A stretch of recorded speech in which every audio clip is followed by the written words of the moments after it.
하나님이 저와 여러분들을 고아와 같이 내버려 두시지 않겠대요. 늘 함께 하신다는 말씀.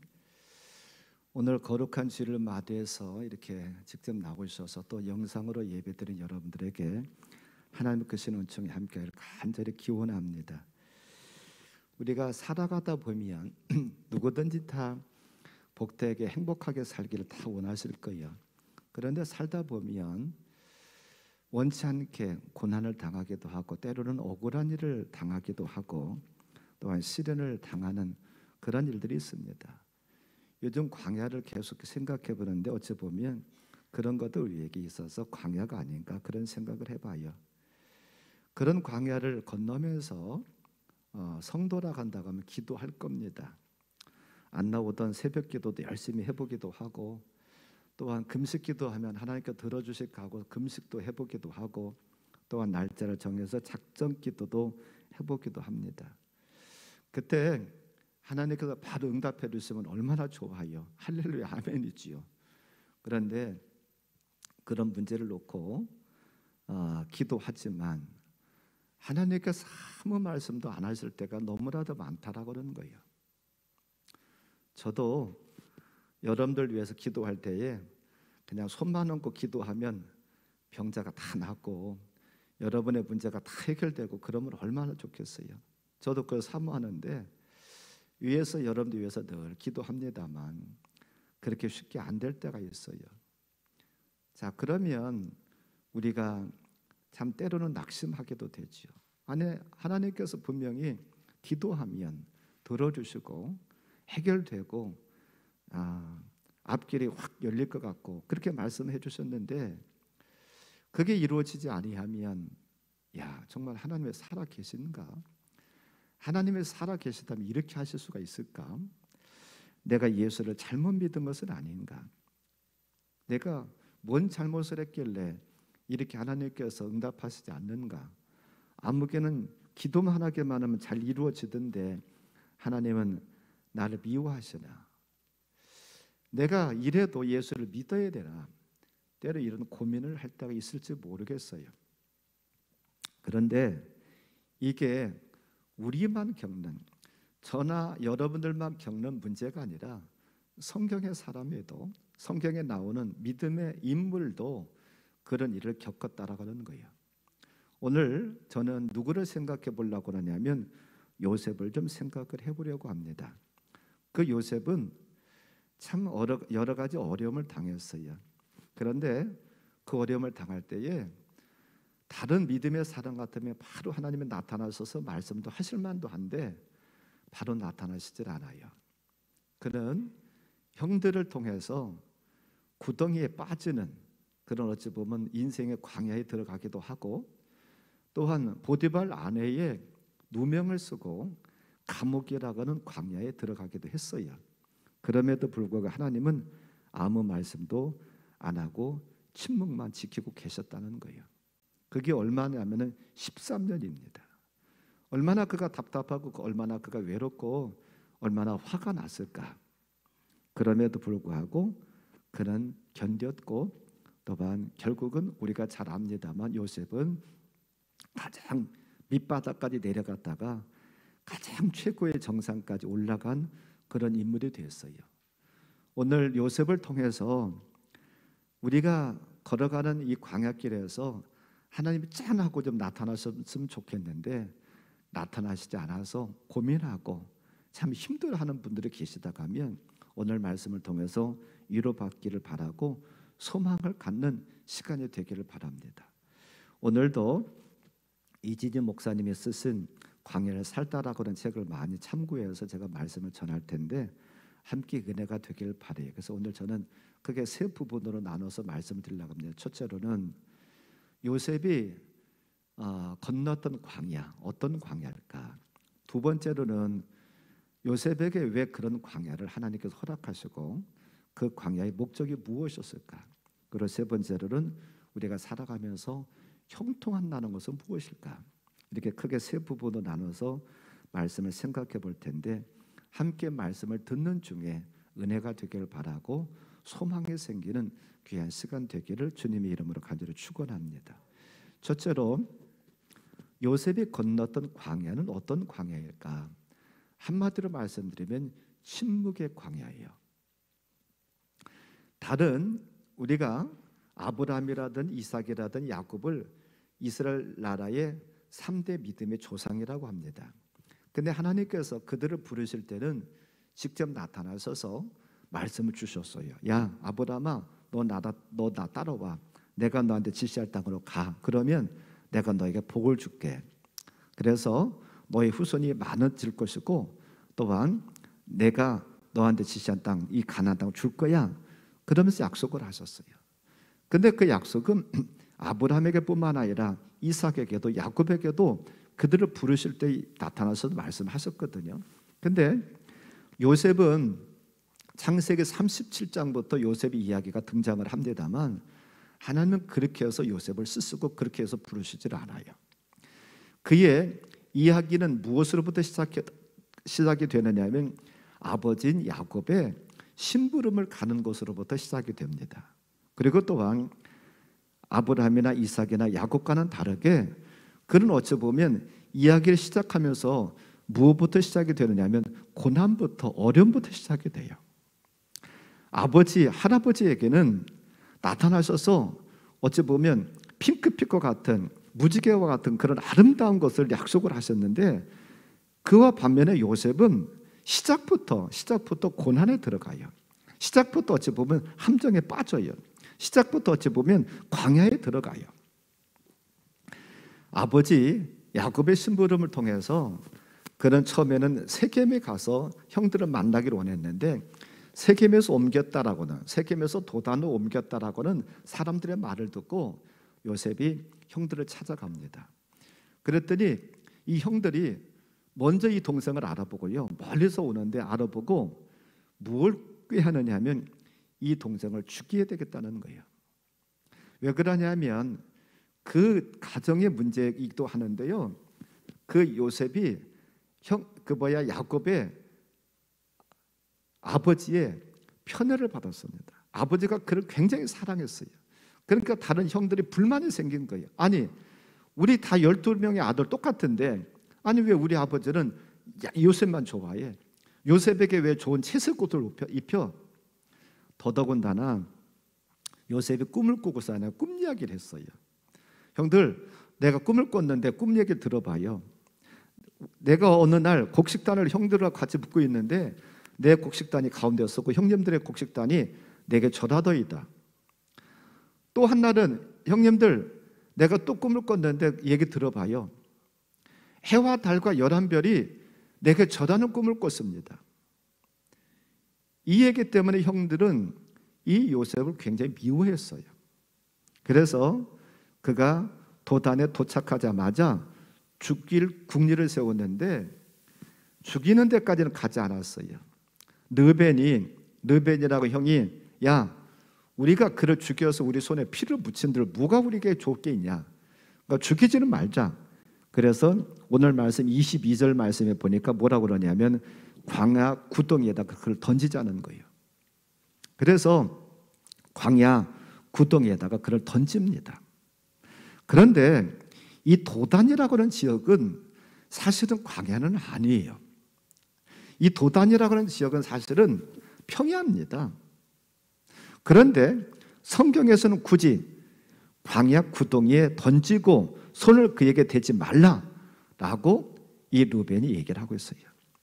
사실은 광야가 아닌데도 불구하고 광야 구덩이다라고 얘기를 하고 있거든요. 그것은 어찌 보면 그것이 지리적으로 광야라고 하는 표현보다도 지금 요셉이 인생의 광야에 접어들었다라고 그렇게 표현되는 거예요. 이스라엘은 샘이 거의 없기 때문에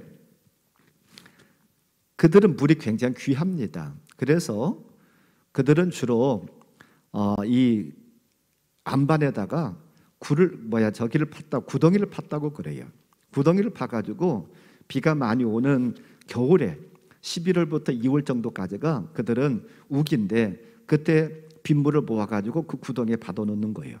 그리고 이제 3월부터 건기에 들어가면 그때부터 그 물을 퍼가지고 쓰기 시작합니다.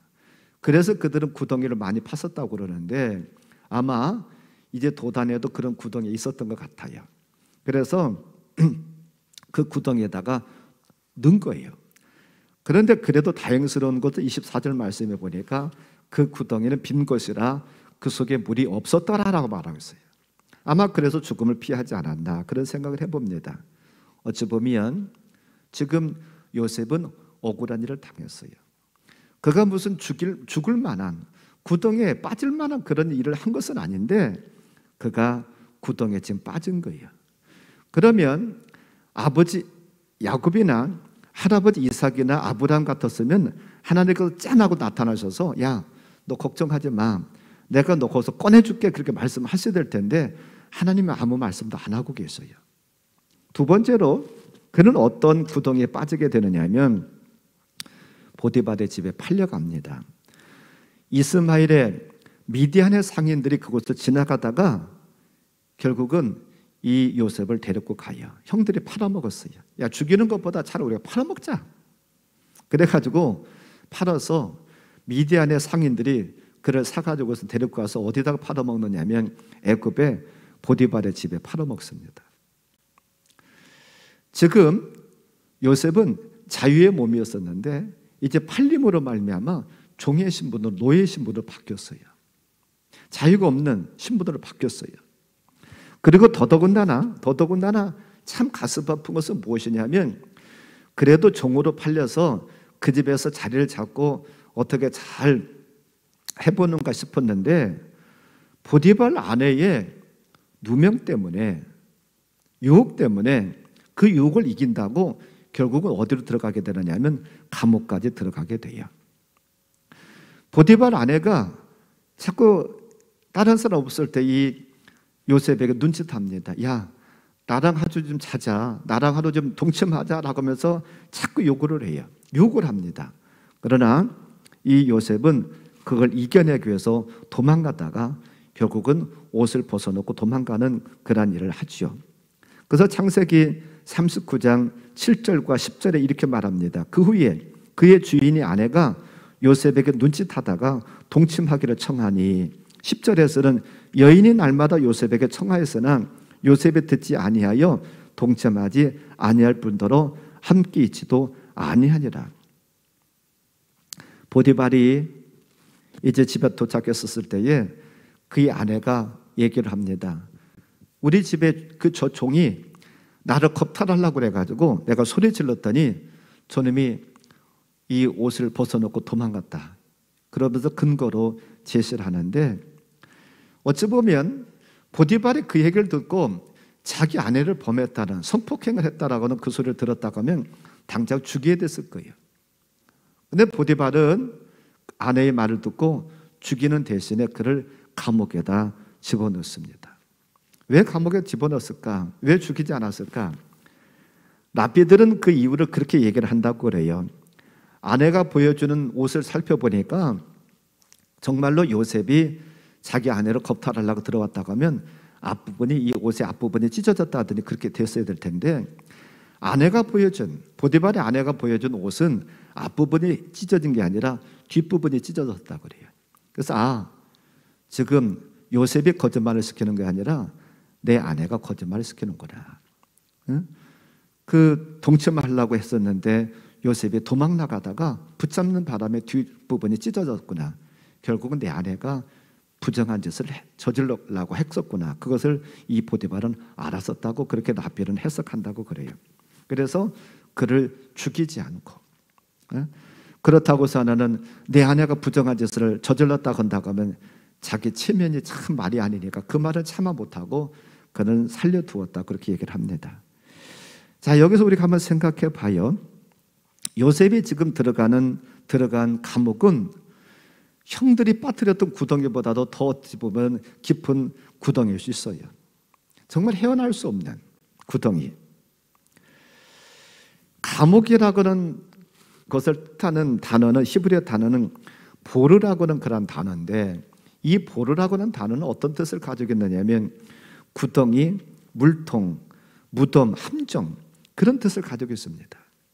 즉 이 보르라고는 단어는 첫 번째 형들의 미움을 사가지고 들어갔던 구덩이와 감옥과는 사실은 똑같은 단어라고 하는 거예요. 근데 여기서 한번 생각해 봐요. 우리가 일반적으로 가지고 있는 하나님에 대한 개념, 성경의 개념은 어떤 개념이냐면 진실되게 하나님의 뜻대로 살려고 잘 사는 사람에게는 하나님께서 복을 주시고, 또한 그와 반대로 죄 지은 사람에게는 하나님께서 징벌 하신다. 이게 우리가 하나님의 가지고 있는 어떤 상입니다. 그런데 그렇다고 한다고 하면 지금 요셉이 신앙을 지키려고 애썼다가 감옥에 간 거잖아요. 자기 자신을 더럽히지 않기 위해서 하나님의 말씀을 따라서 살려고 하다가 지금 감옥에 간 거잖아요. 그러면 하나님께서 어떻게 하셔야 돼요? 우리가 일반적으로 생각할 때 어떻게 해야 돼요? 하나님께서 짠하고 나타나셔서 야 요셉아 너 수고했다.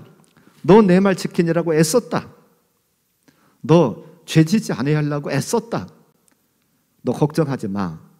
너 감옥에서 나올 때는 들어갈 때는 죄인의 신분으로 들어갔는데 너 나올 때는 내가 애굽에 총리를 세워줄게. 그렇게 말씀하셔야 되잖아요. 근데 억울한 누명을 쓰고 감옥에 가 있는데도 하나님은 한마디도 안 하셔요. 만약에 저와 여러분들이 이런 일을 당했다고 한다고 하면 우리의 심정이 어떻겠어요? 아니 이런 하나님이셔? 아니 내가 믿는 하나님 이런 하나님은 아니셨는데 어떻게 이렇게 하실 수가 있어? 이런 하나님 나 못 믿겠어. 안 믿어. 혹시 그러지 않을까요? 성경에 보면 아까도 말씀드린 것처럼 아브라함에게도 하나님 나타나셔서 야 너 내가 지시할 땅으로 가면 내가 너의 후손도 주고 내가 너한테 복 줄게. 이 땅도 줄게. 그렇게 해서 부르셨어요. 이삭에게도 말씀하셨어요.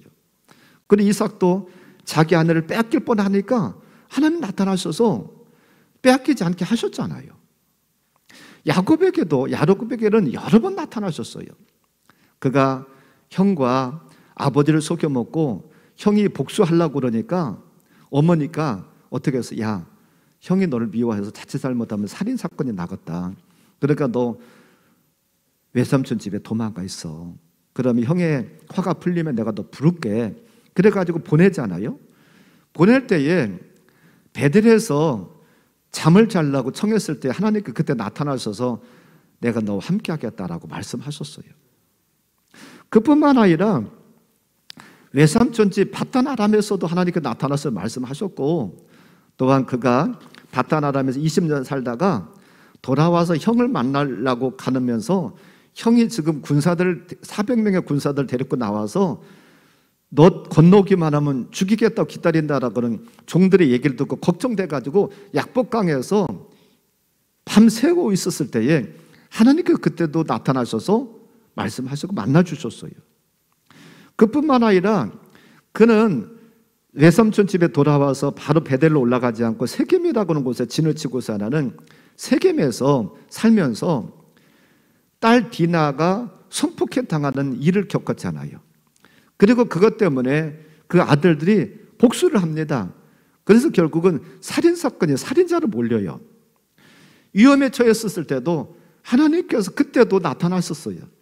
그리고 말씀하시고 야 야곱아 너 베델로 올라가. 그렇게 직접 나타나서 말씀하셨거든요. 근데 어찌된 영문인지 이렇게 아버지에게는 자주 나타나셔서 말씀하셨는데 요셉에게는 억울한 누명을 쓰고 감옥에까지 갔는데도 말씀 한마디가 없어요. 얼마나 답답하겠어요. 아마 모르기는 몰라도 요셉이 자기 아버지 야곱을 통해서 그 아버지 야곱이 만났던 하나님에 대해서 많이 들었을 거예요. 요셉아, 뭐 요셉뿐만 아니라 다른 아들들은 그랬겠죠. 야, 내가 젊은 시절에 하나님께 이렇게 나타나서 나한테 말씀하시고 내가 우리 형님 속여먹고서는 도망갔는데 하나님께 나타나서 말씀하셨어. 그런 얘기를 아마 어렸을 때 듣고 자랐을 거예요. 그러면서 요셉의 마음속에 우리 아버지에게 나타났었던 하나님, 우리 할아버지에게 나타났었던 하나님은 나에게도 나타나시겠구나. 아마 그런 생각을 갖고 살았을 겁니다. 그런데 어찌된 영문인지 이렇게 어려움을 당하고 억울한 누명을 쓰고 감옥까지 갔는데도 불구하고 아무 말씀도 안 하십니다. 우리에게도 이런 일을 겪을 때가 있다라고 하는 거죠. 아마 모르기는 몰라도 성경에 뭐 그런 말은 나오지는 않습니다만 구덩이에 빠졌을 때도 하나님 나 건져주세요. 요셉이 하지 않았겠어요? 감옥에 누명을 쓰고 감옥에 들어갔을 때도 아마 모르기는 몰라도 하나님 나 아시잖아요. 내 죄 안 진 거 아시잖아요. 그럼 나 건져줘야 되지 않겠어요? 이 감옥에 나오게 해주시지 않겠어요? 그렇게 기도하지 않았겠어요? 그럼에도 불구하고 하나님 아무 말씀도 안 하세요. 그런 고난의 세월이 몇 년을 겪게 되느냐면 13년이나 겪어요. 그러면 우리 같다면, 저와 여러분 같다면 어떻게 하겠어요? 하루 이틀도, 한 달, 두 달도 참 고통스럽고 어려운데 1, 2년도 아니고 13년이나 그렇게 기간 오랫동안 그런 어려움을 겪는다고 하면 어떤 심정이겠습니까? 아마 요셉이 기도했었을 거예요. 그럼에도 불구하고 아무 말씀하시는 것을 보면 때로는 원망스럽지 않았겠을까? 때로는 얼마나 하나님께서 야속하셨을까? 그런데 성경에서는 뭐라고 말씀할까? 뭐라고? 창세기 39장 2절과 3절 말씀에 보지요. 같이 한번 봅니다. 여호와께서 요셉과 함께 하심으로 그가 형통한 자가 되어 그의 주인 애굽의 사람의 집에 있으니 그의 주인이 여호와께서 그와 함께 하심을 보며 또 여호와께서 그의 범사에 형통하게 하심을 보았더라. 아멘. 보디발의 집에 가서 사는데도 직접 나타나셔서 하나님 말씀은 안 하셨는데 그때도 하나님이 누구와 함께 하셨다고요? 요셉과 함께 하셨다라고 말씀하고 있어요. 그뿐만 아니라 그가 감옥에 들어가 있는 가운데도 하나님께서 그에게 함께 하셨다라고 말씀하고 있어요. 창세기 39장 21절에서 이렇게 말씀합니다. 같이 보지. 여기도요. 여호와께서 요셉과 함께 하시고 그에게 인자를 더하사 간수장에게 은혜를 받게 하심에 아멘. 직접 나타나셔서 요셉아 내가 이렇게 해줄게 저렇게 해줄게 라고 말씀은 안 하셨어도 그가 구덩이에 빠졌을 때도 하나님은 그와 함께 하셨고 보디발의 집에서 종살이 할 때도 하나님은 그와 함께 하셨고 감옥에 들어가서 고통당하고 신음하고 있었을 때도 하나님 그와 함께 하셨다는 거예요. 그래서 요셉은 이렇게 고백합니다. 창세기 50장 20절에서 이렇게 같이 봉독할까요? 당신들은 나를 헤아려 하였으나 하나님은 그것을 선으로 바꾸사 오늘과 같이 많은 백성의 생명을 구원하게 하시려 하셨나니 아멘. 그의 고백은 뭡니까? 내가 구덩이에 빠질 때도 하나님은 나와 함께 하셨고 또한 보디발의 집에서 종살이할 때도 나는 하나님께서 함께 하셨고 또한 감옥에 갇혔을 때도 함께 하셨고 결국은 총리로 오른 것도 누가 함께 하신 거라는 거예요? 하나님께서 함께 하셨다라고는 그런 고백이에요. 때로는 하나님이 함께 하시면 우리가 생각할 때 하나님이 함께 하시면 문제가 다 해결되고 기도하면 쉽게 해결이 되고 또한 건강해야 되고 성공해야 되고 놀라운 일들이 막 생기야 야 이게 하나님이 함께 하시고 하나님 믿는 사람으로서의 도리고 하나님께 나에게 기도의 응답이다라고 생각할 수 있어요. 그러나 오늘 요셉을 통해서 보는 것은 믿음에도 불구하고 이렇게 어렵고 힘들 때도 있다는 사실이에요. 하나님이 안 계신 것이 아니라 하나님께서 계셔요. 하나님께서 계시는데도 불구하고 그런 위험에 그런 어려움에 때로는 누명을 쓸 수도 있다는 사실이에요. 하나님이 함께 하셔도 아무 말씀도 없으실 때가 있어요. 하나님이 함께 하셔도 인생이 꼬일 수가 있고 하나님이 함께 하셔도 때로는 억울한 일을 당할 수도 있다는 사실이에요. 하나님이 함께 하셔도 때로는 기도 응답을 받지 못할 때도 있다는 사실이에요. 요셉은 기도했지만 상황이 변하지 않았어요. 그러나 결국은 하나님께서 그를 들어서 애굽의 총리까지 되게 하는 역사를 이루셨다는 거예요. 하나님은 보이지 않아도, 때로는 보이지 않아도, 때로는 우리의 손길로 느낄 수 없다 할지라도, 때로는 하나님 음성이 들리지 않아도 하나님은 요셉과 함께 하셨고 또한 저와 여러분들과 함께 하시다는 사실이에요. 우리가 인생의 광야 건널 때가 있어요. 그런데 이 요셉처럼 하나님은 아무 말씀도 안 하고 계시지만 하나님은 그때도 일하고 계신다는 거예요. 그래서 우리는 낙심하고 포기하지 않기를 바랍니다. 우리의 바람처럼 기도하면 당장 즉각적으로 이루어지면 얼마나 좋아요. 근데 그렇지 않을 때가 더 많다는 거예요. 믿음의 사람은 그때도 견딜 수 있다는 거죠. 저는 이 말씀을 준비하면서 믿음의 보통 조상이라고 하면, 이스라엘 믿음의 조상이라면 아브라함과 이삭과 야곱을 얘기를 합니다. 근데 저는 오늘 말씀을 가만히 이렇게 준비하다 보니까 사실은 세 사람의 믿음보다도 요셉의 믿음이 더 좋았다 저는 생각해요. 어떤 면에서 그렇게 생각하느냐 하면, 신앙의 어린아이들은요 무엇인가 들려주고 무엇인가 보여줘야 돼요. 그런데 성숙한 성도는 보여주지 않아도 믿고 따라와요.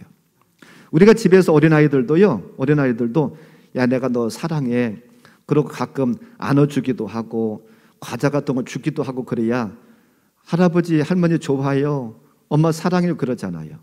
그러나 철든 자식들은 늘 과자 봉지 주지 않아도 엄마가 나를 사랑한다, 아빠가 나를 사랑한다 알아요. 그와 같이 아브라함이나 이삭이나 야곱은, 저는 제 개인적으로 생각할 때는 아직 신앙적으로 성숙해지지 않고 철이 안 들었으니까 만나서 하나님께서 먹여주시고 입혀주시고 보여주셔야 돼. 말씀을 들려주셔야 돼.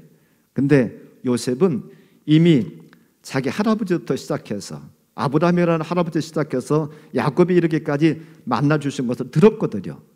그에게 믿음이 생긴 거예요. 그러니까 하나님이 직접 나타나시지 않아도 지금 요셉은 견딜 수가 있는 거예요.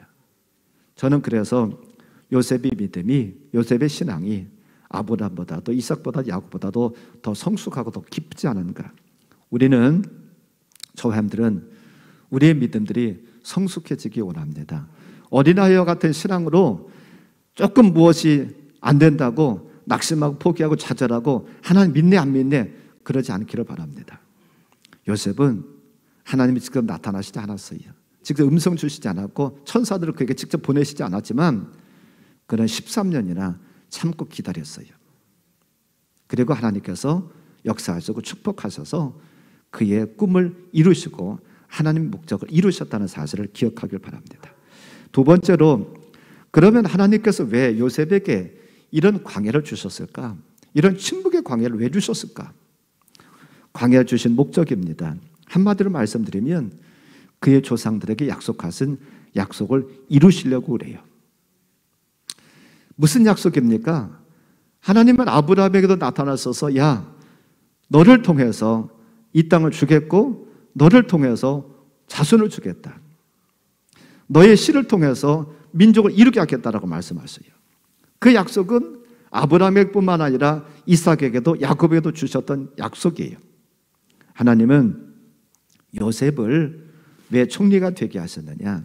우리가 자칫 잘못 생각하면 성공한 요셉 이야기로 끝날 수 있어요. 그러나 성공한 요셉 이야기는 총리가 돼서 한 사람 그냥 잘 먹고 잘 살라고 총리를 세우신 게 아니에요. 총리를 통해서 하나님의 약속을, 아브라함에게 이삭에게 야곱에게 주셨던 약속을 이루시려고 하는 겁니다. 아브라함과 이삭과 야곱에게 하나님은 똑같이 후손에 대한 약속을 하셨어요. 그런데 이 가나안 땅은 젖과 꿀이 흐르는 땅이라고는 하지만 사막입니다. 광야입니다. 그래서 거기서는 사실은 그 약속 이루시기가 만만치 않은 거예요. 그래서 하나님은 어떤 계획을 세우시느냐 하면 애굽이라고 하는, 애굽의 고센이라고 하는 땅은 비옥한 땅이거든요. 거기를 보내서 거기 비옥한 땅을 통해서 그의 후손들은, 이 야곱의 후손들을 많이 불리기를 원하셨던 거예요. 그러려고 하면 어떤 방법을 통해서든지 그 야곱의 가족 모두를 그것으로 보내야 됩니다. 그 보내는 방법이 어떤 방법이냐면 기근이라고 하는 것을 통해서 보내는 거예요. 그러니까 지금 이스라엘 나라에는, 가나안에는 기근이 있지만 애굽에는 기근이 없게 만드셔야 돼요. 기근을 이기게 만드셔야 돼요. 그러니까 누구를 통해서 그 기근을 이기게 만드셨느냐 하면 총리인 이 요셉을 통해서 기근을 이기게 만드신 거예요. 그래서 하나님은 이 요셉을 총리로 만든 것이 그를, 물론 그에게는 축복입니다만 그 한 사람의 축복으로 끝나는 것이 아니라, 성공으로 끝나는 것이 아니라 하나님은 이스라엘 백성들을 구원하시고 이스라엘 백성들에게 약속하신 그 약속을 이루시는 것이 하나님의 목적이었어요.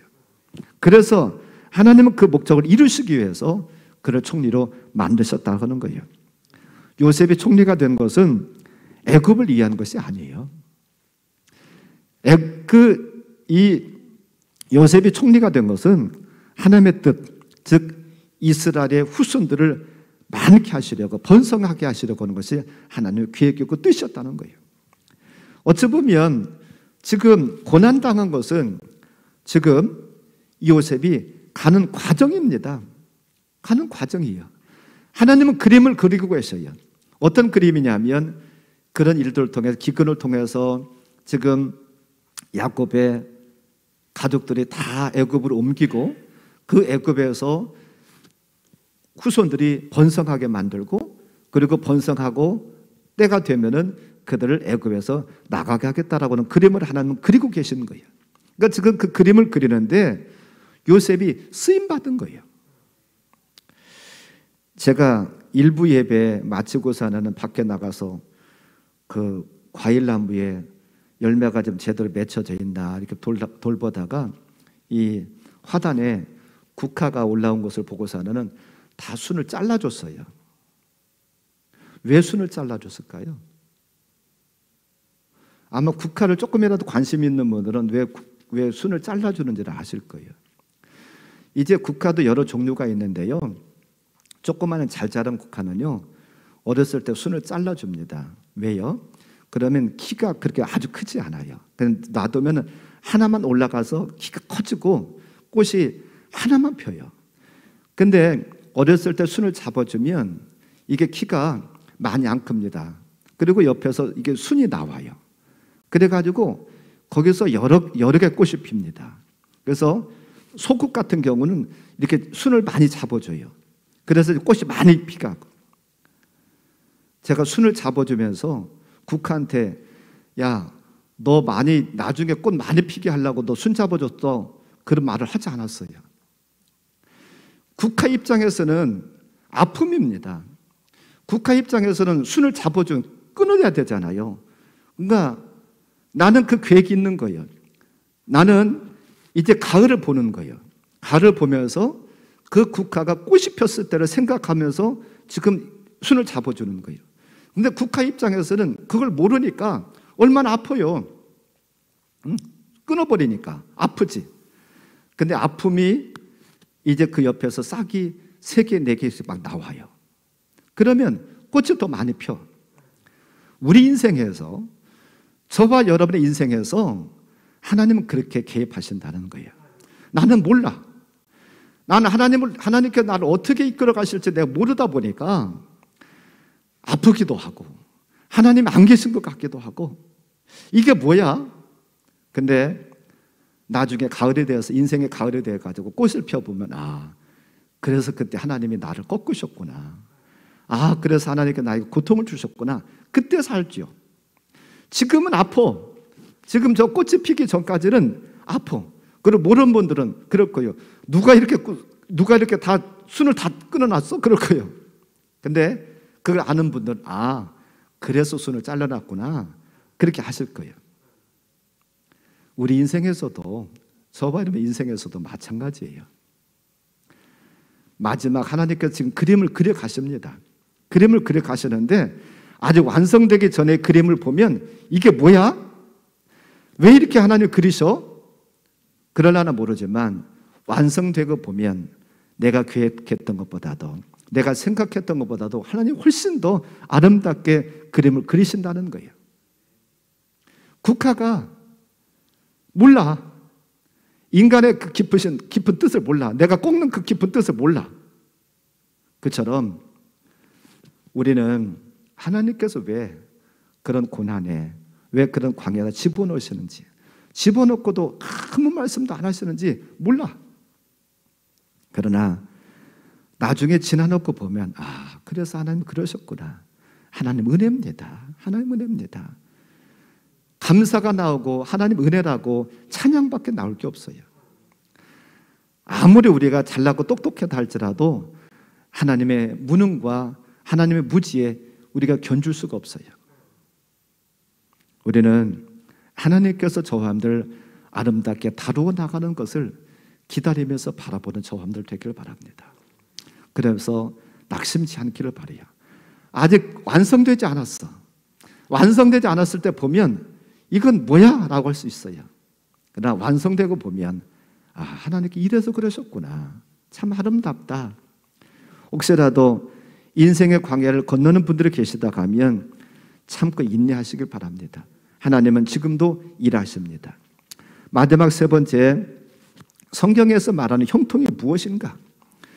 우리가 형통이라고 생각하면 우리에게 고난이 없어야 돼요. 어떤 억울한 일 당하는 게 없어야 돼요. 아프지 않아야 돼요. 가난하지 않아야 돼요. 그게 우리는 보통 형통이라고 생각합니다. 그러나 성경에서 말하는 형통은 달라요. 창세기 39장 2절에 보면 여호와께서 요셉과 함께 하심으로 그가 형통한 자가 되어 그의 주인 애굽 사람의 집에 있으니, 아니 종으로 팔려가고 종이 형통한 거예요? 또한 39장 23절에 보면 감옥에 갇혀 있는 것도 형통이라고 말하고 있어요. 간수장은 그의 손에 맡긴 것을 무엇이든지 살펴보지 아니하였으니 이는 여호와께서 요셉과 함께 하십니다. 여호와께서 그를 범사에 형통하게 하셨더라. 아니 감옥에 갇힌 것이 뭐가 형통한 거예요? 아니 노예로 종으로 사는 것이 뭐가 형통한 거예요? 우리가 생각하는 형통과 성경에서 생각하는 형통과는 너무 달라요.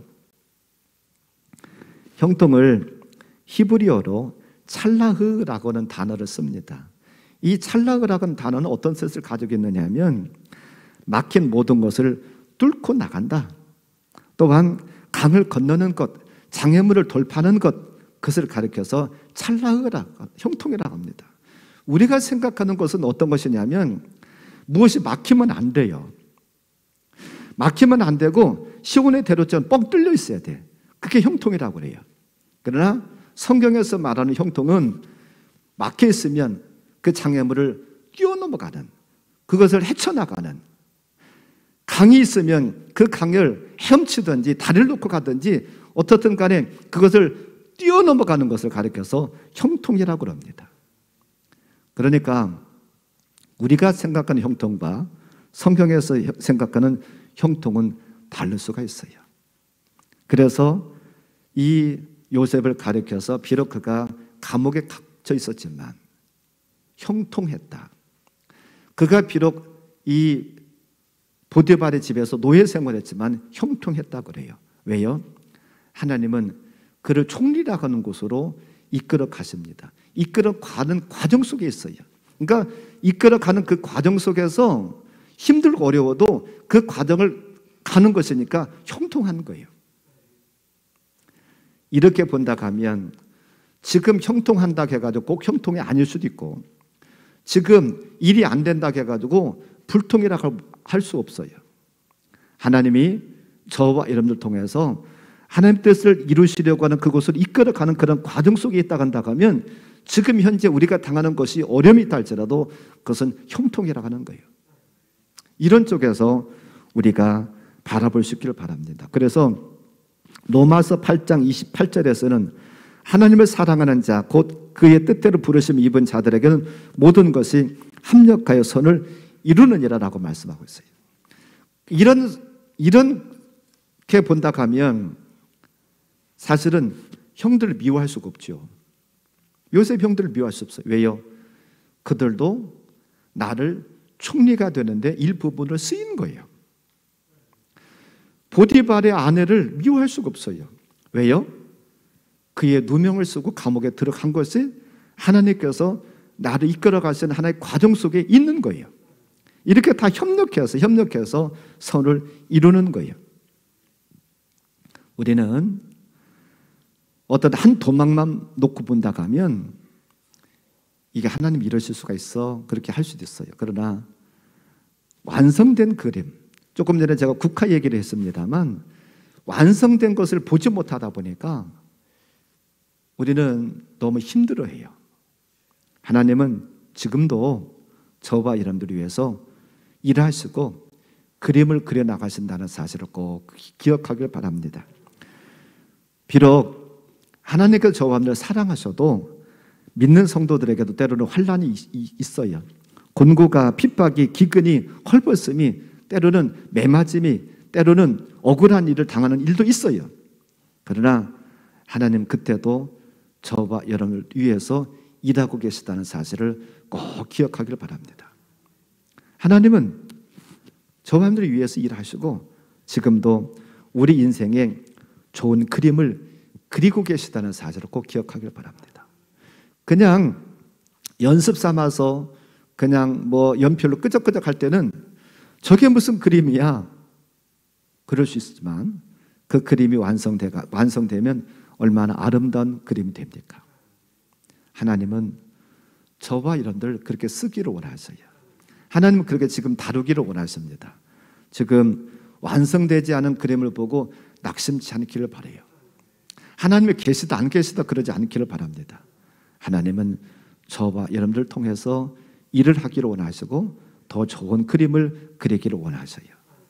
아무쪼록 이 요셉이 구덩이에 갇혀 있었어도, 또한 감옥에 갇혀 있었어도, 보디발의 집에 가서 종살이를 했어도 그에게는 믿음이 있었다는 거죠. 하나님이 나와 함께 하신다. 하나님이 나와 함께 하신다. 이렇게 끝날 인생이 아니다 라고 하는 믿음이 있었다는 거죠. 혹시라도 인생의 광해를 겪는 분들이 계십니까? 이 요셉이 빠졌던 것과 같은 구덩이에 빠진 분이 계십니까? 또한 요셉이 들어갔던 감옥과 같이 어두컴컴하고 참으로 어떻게 내 힘으로 나올 수 없는 그런 상황에 놓인 분들이 있습니까? 내 힘으로는 못 나오지만 하나님께서 함께 하시면 나올 수 있어요. 하나님은 그곳에 두고 그냥 우리를 내박쳐 두실 분이 아니십니다. 꺼내실 분이에요. 그것을 기다리면서 잠잠히 기다리는 저와 여러분들 되기를 바라요. 아까 박자임 목사님의 찬양처럼 우리를 고아와 같이 내버려 두지 아니하시고 하나님 우리와 함께 하셔요. 지금도 일하십니다. 이 사실을 믿음의 눈으로 바라볼 수 있는 저와 여러분들의 삶이 되시기를, 그래서 희망 가운데 소망 가운데 살아가는 저와 여러분들 되시기를 주님의 이름으로 간절히 축원합니다. 오늘 말씀 붙잡고 한 1분만 같이 기도하겠습니다. 하나님, 요셉을 통해서 깨닫습니다. 지금도 일하신다는 사실 너무나도 감사합니다. 내게 음성이 들리지 않아도, 내가 직접 나타나셔서 어떤 것을 보여주지 않아도 내가 믿고 기다리겠습니다. 하나님, 좋은 그림이 완성되기를 내가 그때까지 참고 기다리겠습니다. 함께 기도하겠습니다.